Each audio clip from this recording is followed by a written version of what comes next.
നബി സല്ലല്ലാഹു അലൈഹി വസല്ലമ തങ്ങൾ നമ്മളെ പഠിപ്പിക്കുകയാണ്, ആരെങ്കിലും രാവിലെ എഴുന്നേറ്റ് സുബഹി നിസ്കരിച്ച് മറ്റുള്ള കർമ്മങ്ങളെല്ലാം കഴിഞ്ഞ് ജോലിക്ക് പോകാൻ വേണ്ടി ഇറങ്ങുമ്പോൾ 2 റക്അത്ത്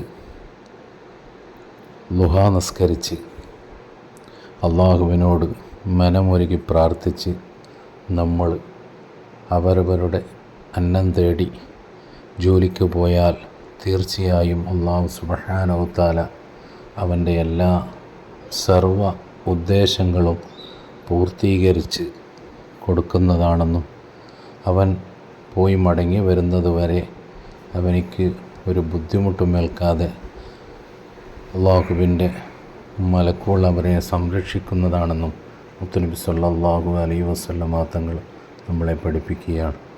അല്ലാഹു സുബ്ഹാനഹു വ തആല അത്തരം കൂട്ടരിൽ നമ്മൾ ഉൾപ്പെടുത്തുമാറാകട്ടെ. അസ്സലാമു അലൈക്കും വറഹ്മത്തുള്ളാഹി.